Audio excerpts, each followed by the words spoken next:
La palabra que iba a dar hoy es sobre el temor y el miedo, más que una prédica, es una enseñanza.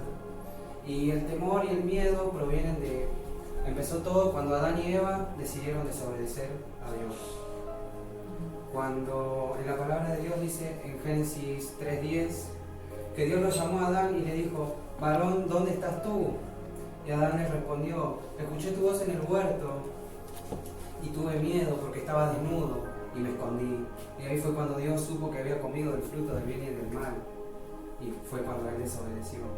La palabra miedo en el griego significa probos, y probos viene de una persona que huye, que algo provoca que huya. También significa alegría, y esto significa que tiene cobardía, que tiene timidez, que tiene vergüenza. Y la palabra de Dios en Apocalipsis 21:8 dice que la cobardía y la incredulidad, que son los mayores enemigos de la fe, porque cuando no está uno, está el otro, se reemplazan. Dice que la cobardía y la incredulidad, además de otras cosas, es lo que nos lleva al infierno. Dice que está preparado el azufre y el fuego para los que tienen temor.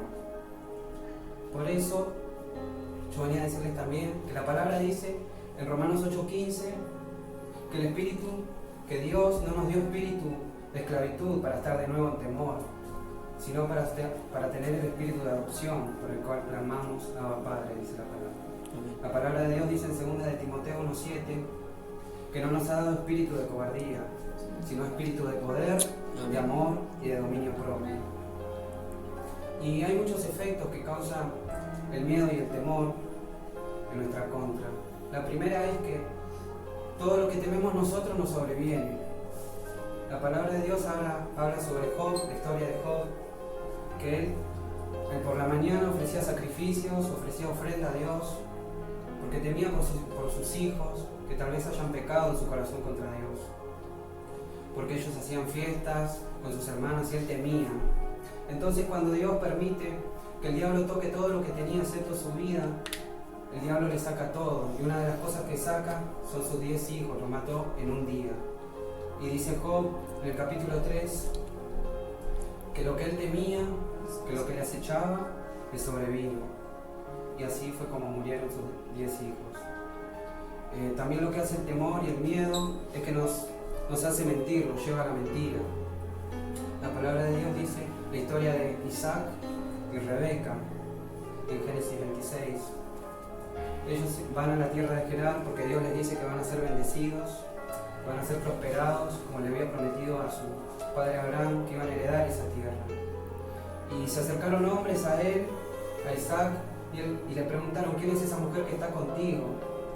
Y Isaac les dijo: es mi hermana, pero le dijo que era su hermana porque tenía miedo de que lo maten, y era su mujer. Otra de las cosas de lo que provoca el temor y el miedo es que hace que desfallezcamos, que nos ate en el cuerpo, en el alma y en el espíritu. Nos prohíbe la visión de lo que Dios tiene para nosotros.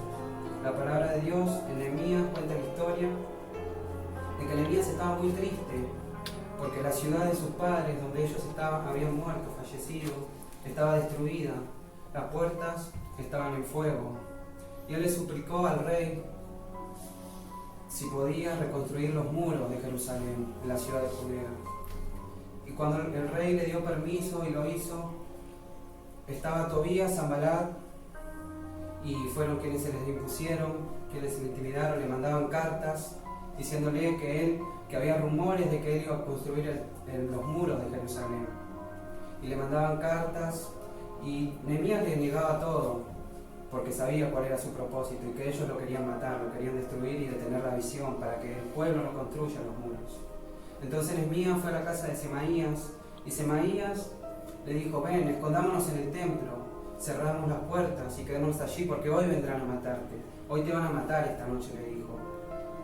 Entonces Nehemías le dijo: ¿acaso soy yo hombre para huir? ¿Acaso soy yo un hijo de Dios que huye de la visión, del propósito? Y fue cuando Nehemías se dio cuenta que Semaías había sido sobornado por Tobías y Sanbalat para que lo intimidaran. Pero lo bueno es que Nehemías no huyó de su propósito, no huyó de lo que el Señor le había dado, y por eso tuvo victoria, y todos los pueblos de alrededor temieron a Dios y a Jerusalén.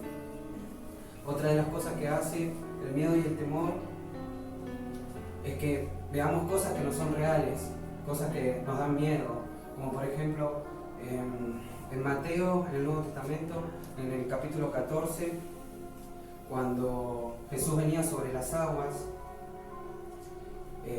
Jesús se acerca a ellos y ellos estaban en medio de una tormenta, muy azotados por el agua, por el viento, y vino Jesús caminando sobre las aguas, y ellos pensaron que era un fantasma y empezaron a gritar y se turbaron, y Jesús les dijo: animaos, tranquilos, soy yo, le dijo Jesús. Entonces Pedro le dijo: Señor, si eres tú, envíame a mí que pase y que camine sobre las aguas. Y Pedro empezó a caminar, y al ver el viento y las aguas, le sobrevino temor y se empezó a hundir, y le empezó a decir a Jesús: salvame, que me hundo, salvame porque me muero. Y Jesús le dijo: hombre de poca fe, ¿por qué has temido?, le dijo Jesús. Y es lo que provoca el miedo, es que muchas veces no podamos ver lo que tenemos adelante, ni siquiera Jesús mismo, porque ellos lo tenían ahí adelante. Que no podamos llegar hacia el propósito o hacia Dios mismo. Otra de las cosas que hace el temor y el miedo es que apaga los dones que tenemos, nuestros dones espirituales. La palabra en Mateo 25 habla de la parábola de los talentos, que dice que el reino de los cielos es semejante a un hombre que se va, llama a sus siervos y les deja sus bienes. Y cuenta que al primer siervo le deja 5 talentos a uno, conforme a su fe. Y los primeros 2, cuando vuelve su señor, multiplicaron los talentos que le habían dado, y les dijo el Señor: siervo bueno y fiel, por cuanto has sido fiel en lo poco, sobre lo mucho te pondré. Y el último siervo, a causa del temor, conociendo que era un hombre duro, y le dijo que ciegas donde no recoges, le dijo: tuve miedo y escondí lo que me has dado abajo de la tierra, el talento que me has dado, toma lo que es tuyo. Y el Señor se enojó por no hacer lo que habían hecho los otros siervos, de usar su talento, de usar sus dones, de guardarlos, de esconderlos. Entonces, esa es otra de las cosas que hace el temor y el miedo. Otra de las cosas que hace el temor y el miedo, que son bastantes, en el área física, nos trae enfermedad, nos trae insomnio, nos trae pérdida del apetito, nos trae falta de fuerza física, destrucción y hasta la muerte. En el área emocional, en el plano del alma, nos trae soledad, nos trae ansiedad, frustración, preocupación, desánimo, tensión y vergüenza. En el área espiritual nos trae opresión, frialdad espiritual, pérdida del deseo y el hambre por Dios, ataques en pesadillas y sueños y el estancamiento espiritual. Tampoco permite que recibamos adopción espiritual, adopción paternal de los cielos. La palabra de Dios, como ya había dicho en Romanos 8:15, dice que no recibimos espíritu de esclavitud, sino de adopción, y por eso clamamos: Abba, Padre. Y estas son una de las cosas que hace el miedo y el temor.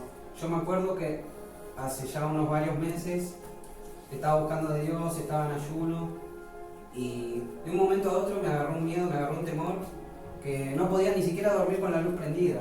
Me la pasaba todas las noches durmiendo, así por 2 semanas. Hasta que pude orar, oré con un profeta y me liberó y me dijo que me había entrado un espíritu de temor y de miedo. No sabía cómo, pero entró. Y eso es lo que me provocaba, que no podía hacer ninguna cosa tranquilo, no podía hacer nada, porque pensaba que todo el tiempo me iban a atacar. Y el miedo y el temor proviene de la raíz del miedo y el temor es el miedo a la muerte principalmente. De ahí proviene el miedo y el temor a la muerte. Pero Jesús dice su palabra en Hebreos 2:14, que Él por medio de la muerte nos dio vida y vida en abundancia, que por medio de la muerte derrotó el imperio de la muerte. Y su palabra dice en 2 de Colosenses 2:14, que anuló el acta de los decretos que estaban en contra de nosotros y la clavó en la cruz. Y exhibiendo a los demonios, a las potestades, a las huestes, a los principados, los dejó expuestos por medio de la crucifixión, triunfando sobre ellos. Por eso, capaz ustedes se preguntan cómo nos libramos de todas esas cosas que el miedo traía y que no sabíamos. Y la forma es entregándose a Jesús, entregándose completamente a Jesús, a su voluntad, a lo que Él quiere para nosotros. Y por sobre todo, buscando del Espíritu Santo. Porque una vez que viene Cristo a nuestras vidas, el Espíritu Santo pasa a morar en nosotros. Y Él es el que nos convence de pecado, de justicia, de juicio, y que trae el verdadero temor, porque el verdadero temor proviene de Dios, porque el diablo obviamente se copia de todo. El temor de Dios es principio de la sabiduría, dice la palabra, y es uno de los 7 espíritus del Espíritu Santo, dice Isaías 11:2. Lo que hace el temor de Dios es que nos convence de lo que antes hacíamos mal, de lo que sabíamos que estábamos mal, que ya no lo hagamos, que si mentimos ya no lo hagamos, que si fornicábamos ya no lo hagamos, que si criticábamos ya no lo hagamos, que si veníamos solo a la iglesia a divertirnos ya no lo hagamos, de que si venimos a trabajar ya no lo hagamos, sino que vengamos a buscar su presencia. El Espíritu Santo siempre va a estar con nosotros. Él es el que transforma nuestras vidas. Él es el que nos mete en el propósito y en el diseño que tiene Dios para nuestras vidas. Entonces yo les quería hablar de un proceso que es muy fuerte, que es bastante complicado, que es el proceso del águila. El proceso del águila dice que el águila cuando tiene 40 años, voy a sacar el águila ahí, cuando tiene 40 años dice que sus plumas están tan pesadas que ya no puede volar.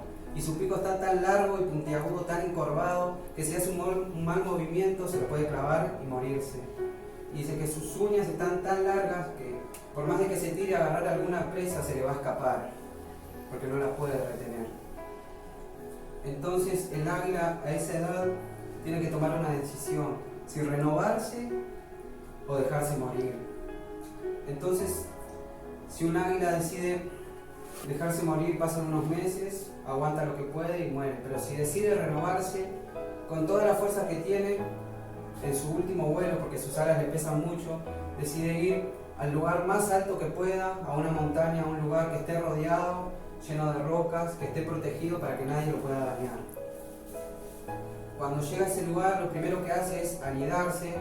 Él sabe que va a pasar sus 5 meses, porque son 5 meses de proceso, 150 días muy dolorosos para ser transformado. Y lo primero que hace él con su pico, se lo parte, se lo sangra todo, se desangra contra las rocas, contra la pared, hasta que se le sale completamente. Luego de un tiempo, cuando le vuelve a crecer, lo segundo que hace es arrancarse todas las plumas, todo lo viejo que tiene, todo lo pesado, se lo arranca hasta quedar desplumado, y pasa mucho frío, pasa hambre, pasa soledad. Lo tercero que hace es se arranca las pezuñas y queda todo ensangrentado, y así hasta que pasa el tiempo del proceso, y luego en los últimos 50 días se prepara para emprender el vuelo y dice que viven de 30 a 40 años más, pero mejor que nunca, porque fueron renovados, porque aceptaron el proceso y porque sufrieron tanto, ¿no?, para volver a vivir. Y ese es un proceso espectacular, que yo digo, ese es el proceso que Dios tiene para nuestras vidas, que muchas veces nos cuesta, que muchas veces nos duele, que muchas veces no lo entendemos y lo criticamos, pero si nosotros criticamos el proceso y no aceptamos avanzar en ese proceso, vamos a estar dando día y noche, día tras día, mes tras mes, año tras año, en ese mismo proceso hasta que podamos salir. Porque el proceso nos llega a todos. La palabra dice que el viento, la tormenta, las aguas golpearon contra las 2 casas y solo permaneció la que estaba contra la roca. En la palabra de Dios habla sobre el proceso de José. José tuvo de proceso 13 años para llegar a lo que quería. Es mucho, 13 años, y ninguno de nosotros queremos 13 años de proceso. Pero bueno, hay procesos de algunas personas que son más grandes y de otros que son más chicos. Depende de lo que Dios ha puesto en su vida. Pero lo importante es que se cumpla el proceso, que nosotros tengamos, el destino que tengamos y lo que Dios puso en nosotros. Y yo quería hablar también de eso, que entreguemos al Espíritu Santo todo lo que nosotros tengamos, toda nuestra vida, que dejemos atrás lo que ya no es de Dios. La palabra de Dios habla en 2 Corintios 5:11, Pablo le habla a la iglesia de Corintios y le dice: de modo que conocemos el temor de Dios, así persuadimos a los hombres, le dice. ¿Y persuadir qué quiere decir? Quiere decir que convencen a las personas, que convencen que los exhortan a creer en una persona, en Cristo Jesús, que dio su vida por todos y que ellos, después de eso, todos vivían para Él, para hacer su voluntad, para cumplir el propósito que Dios nos dio. Y la palabra de Dios dice también en 2 de Corintios 6, que ellos pasaron muchos procesos, que ellos fueron golpeados, que ellos fueron encarcelados. A Pablo hasta casi lo mataron y tuvieron que rodearlo para que vuelva a salir. Algunos los mataron porque los mataron de las peores formas y pasaron muchos procesos dolorosos, pero todo para cumplir el propósito de Dios. Y lo otro que quería decir, como dice la palabra de Dios, en el mismo capítulo dice: no os unáis en yugo desigual, dice, con los incrédulos. Porque qué compañerismo tiene la justicia con la injusticia, o qué comunión tiene la luz con las tinieblas, o qué concordia tiene Jesucristo con Belial, que es el diablo, o qué tienen los creyentes con los incrédulos, o qué tiene el templo del Dios viviente con los ídolos. Y el templo del Dios viviente somos nosotros. El templo del Dios viviente es el Espíritu Santo, porque ya no somos uno cuando decidimos aceptarlo, sino que somos dos. Por eso les digo que es muy importante invitar al Espíritu Santo a cada cosa que hagamos, en cada decisión que tomemos, porque Él es una persona, y así como nosotros también se contrista y se apaga igual que los dones. En todo momento, en todo lugar. Si nosotros desobedecemos, Él se contrista. Si nosotros mentimos, Él se contrista. Si nosotros dejamos de tener una intimidad y una comunión con Él, porque Él es nuestro mejor amigo y Él quiere serlo, se contrista y se apaga. Si nosotros criticamos a los que están por arriba de nosotros, al pastor, a los siervos de arriba, Él también se contrista porque fueron puestos por Dios, no por los hombres. Entonces, yo los invito a que dejen de hacer lo malo, que por un momento se pongan a pensar en el Espíritu Santo, porque yo pienso todos los días en Él y pienso, ¿cómo te contrista la gente, Espíritu Santo? Qué mal lo que hace, y me dan ganas de llorar muchas veces, porque Él está todo el tiempo con nosotros, todo el día con nosotros, soportándonos, teniendo paciencia, porque son frutos de Él, y que solo Él lo puede tener porque Él es perfecto. Pero nosotros tenemos que acercarnos a ser como Él.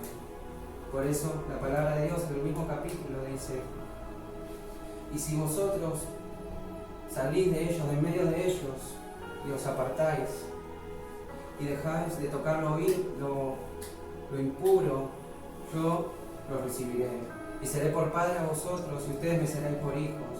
Así dice el Señor Todopoderoso. Y esa es la palabra.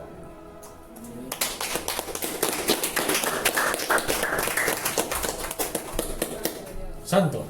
¿Quieres hacer la oración de administración o quieres que la...? De la mano. Bueno, vamos. ¿Y querés cortar? ¿Corta? Bueno.